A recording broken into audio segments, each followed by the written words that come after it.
This is so amazing. So many of you here to see me, huh? I feel like Meghan Markle. This is dope. That was like the most amazing experience. I didn't know that the royal wedding was going to be this weekend. I didn't know it was going to be today. I planned my show long before them. I knew that I loved you before he knew. That's what I'm saying. I planned our big day long before they planned theirs. And then now everyone was like, oh, you're going to London, or you're going for the royal wedding. Are you here for the royal wedding? Are you here for the royal wedding? It's quite an event, I have to say. Like everyone is watching everything about you.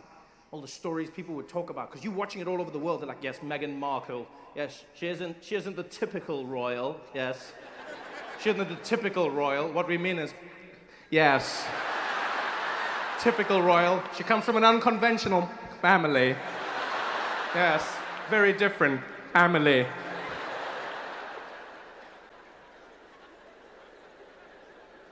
And I was like, yeah, man, she does. She comes from an unconventional family.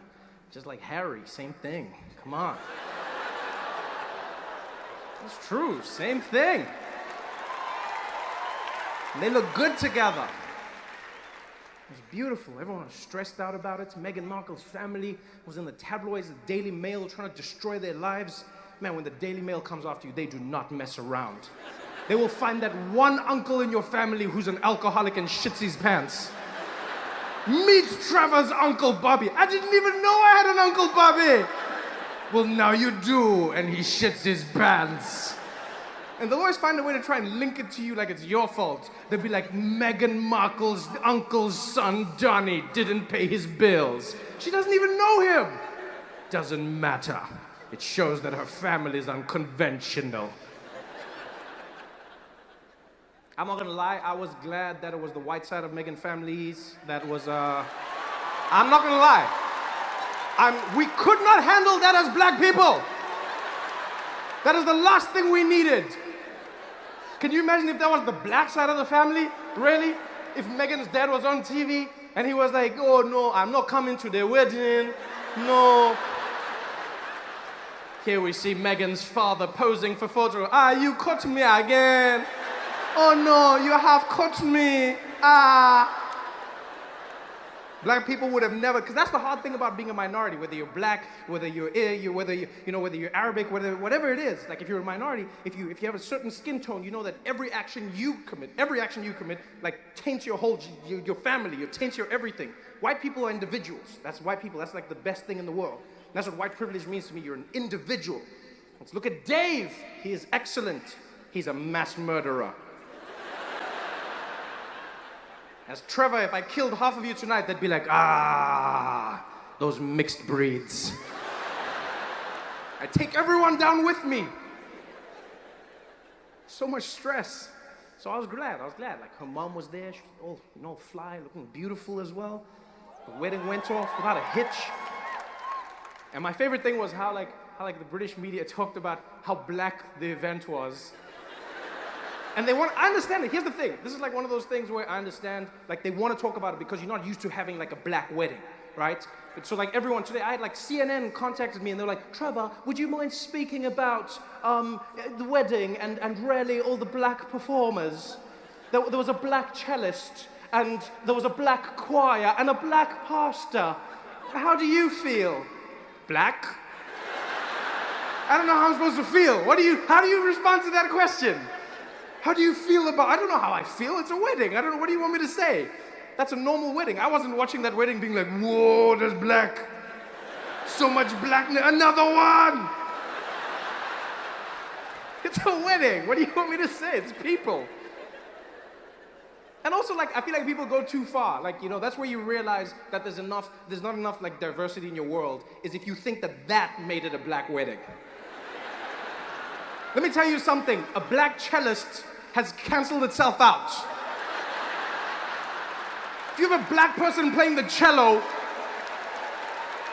it's safe to say that you've canceled out the blackness of that event. That's the safest way to introduce blackness into your family. Daddy, I'm dating a black man. What? He plays the cello. All right, bring him in. Even white people think a cello is white. When you walk in with a cello, white people also like, well, what the hell is that, man? was like, it's a black wedding. It wasn't a black wedding, it was just a wedding. It was a beautiful, beautiful wedding. If it was a real black wedding, it wouldn't have ended. That's a real black wedding. It would never end. If it was a real black wedding, Prince's Nigerian uncle, he would have found like Harry's Nigerian uncle, he would have been in the carriage with them. I'm not paying for this carriage, I'm not riding in it, huh? You want to ride alone, Harry? You want to drive alone? Let me tell you something, huh? Let me tell you something. We are all getting in this carriage, eh? Every single one of us. And if we all get in the carriage, there's space for everybody. Don't be like that, Harry, huh? This is your family's day. This is not just your day, huh? When you were a little boy, who was there for you, huh? Who was there? That I was here, eh? I was there. Uncle Adebayo was there for you, Harry. Don't be like that, huh? Don't be like that. Huh? Where do you think you got your ball spot from, huh? Where do you think you got that from? That's a black wedding. This was just a wedding that included black people. That's all it was. And it was beautiful. It was beautiful to see all the celebrities showing up, all the famous people. They sang God Sing the... I never noticed that when they sing God Save the Queen doesn't sing. Which I understand. I mean, I feel like that would be a little bit weird. Like, she knows. Like, which is... Like, that's what I like about the Queen. I'm not gonna front. Like, she has a gangster vibe about her. Like, she's gotten to that point where she's like, yeah, I'm the Queen, I'm over it, let's keep it moving. She doesn't act like someone who's the Queen anymore. She's just like, I'm over it, I'm the Queen. And so everyone's standing like, God save our Jesus Christ, and she's like, yeah, I know, save me, I know. I'm not gonna sing it for myself. Call me like, save me, oh, save me. She's like, I don't need you assholes to save me. I drive myself. It was such a beautiful day, every single piece of it. It was wonderful seeing the people in the streets. Everyone had a smile on their face. You know, everyone was happy because, like, Harry's popular. He's popular in Southern Africa. He's popular in the UK. He's got that cool vibe about him. You know, Meghan Markle as well. He inspired people. The only weird thing in the wedding for me was they had a black pastor, right? African pastor, and this was like, it was weird in a good way. He started giving a sermon, and he started talking about Martin Luther King, and then he started talking about slavery. And I could see in that moment, there were people in the audience who were like, God save the Queen, God save the Queen. Somebody stop this man, God save the Queen.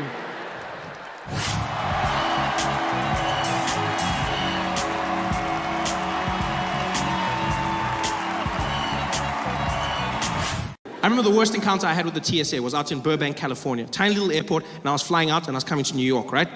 And so I'm in Burbank Airport and I go through security, and then for some reason I was beeping. I don't know why. I walk to the metal detector and I'll beep. Go out, beep. Go out, beep. Go out. And every time I have to take something off, I gotta beep. And the agent, he's just losing it. The whole time he's like, take that off, take it off. And I'm going like, beep, beep, beep, beep. He's like, take that off, take it off. And I come back, he's like, take that off. He's getting more and more angry. I'm basically naked right now, and he's losing it. Like, I felt like an underperforming stripper. It was horrible. He's just like, And finally he's like, you know what, just get out here. So I walk to the side, he's like, go ahead and put your hands up. I put my arms up, and he whipped out a little personal metal detector. Yeah, it looks like a midget sword, right? But they call it the wand. That's what they call it, the wand. And so he whips that out, yeah, because that $100,000 machine, that's play. Shit just got real. So he looks at me and says, go ahead and stick your hands up, sir, and just keep them right there. So I put my arms up, and he scans me. He's like,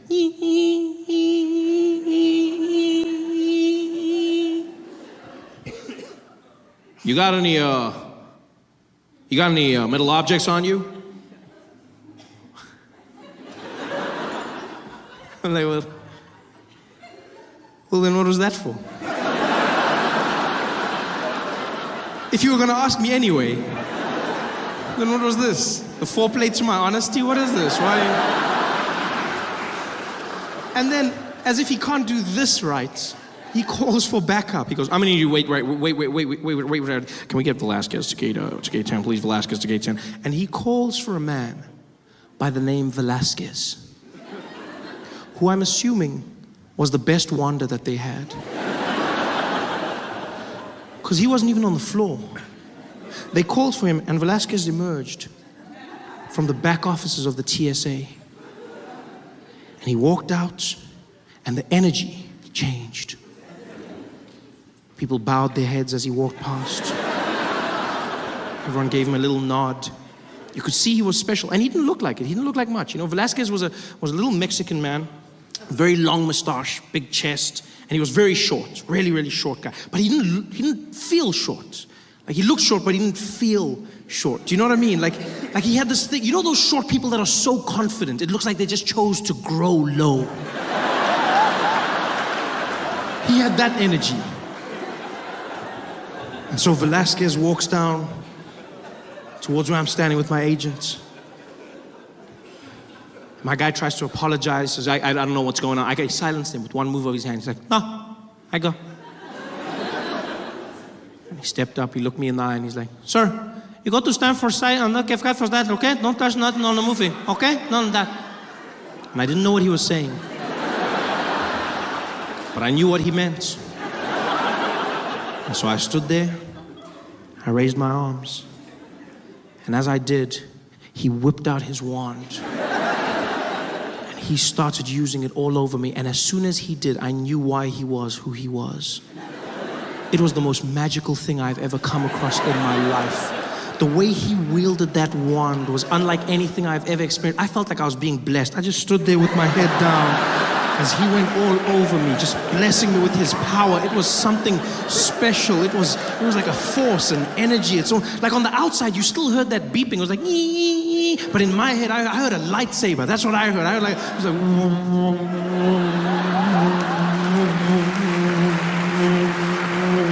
because he was to me, a little Mexican Jedi.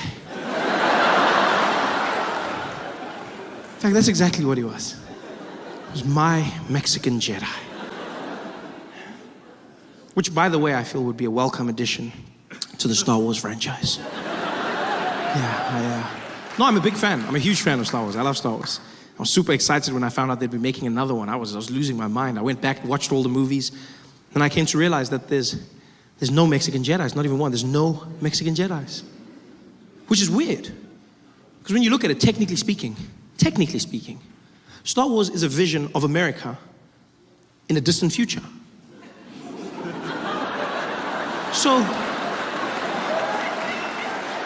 surely it would be safe to say, judging by the current trajectory of Mexican people in America, I'm sure it would be safe to say that by that time, in a galaxy far, far away, there would be at least one. Just one Mexican Jedi.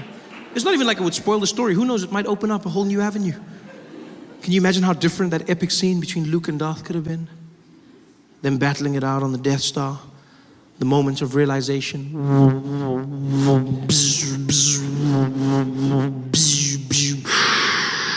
Luke.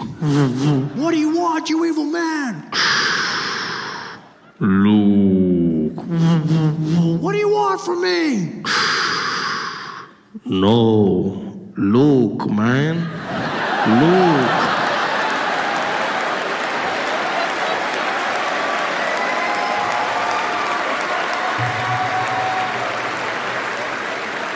It's your father, man. Hey guys, thanks for watching. Make sure to subscribe to my channel so you can win cool prizes. And by prizes, I mean surprise. There's no prizes. It's a free YouTube video, you greedy. Just click the video, man. Why you want free things on free things? Because you see, Jacob Zuma, unlike the rest of us, doesn't conform. He doesn't conform to the norms, you know? Doesn't conform to the laws of grammar and punctuation as we mere mortals. No. Not our president. Comma, for who? For you, maybe, not me. Comes out there, confidence, cadence, wherever he pleases. Reading out.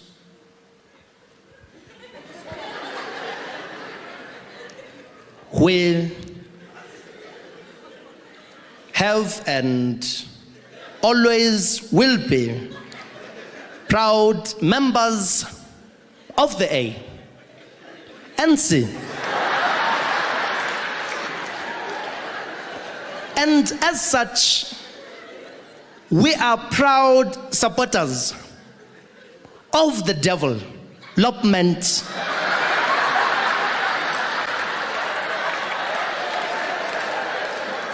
of rural areas. And as such, it is of utmost importance to note that 2011 is the year for us all to party. Yes, Pete!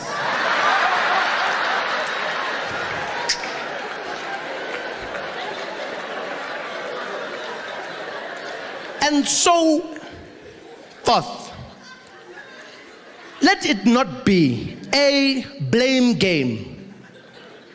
Let us understand that I, Jacob Zuma, am not a country on my own.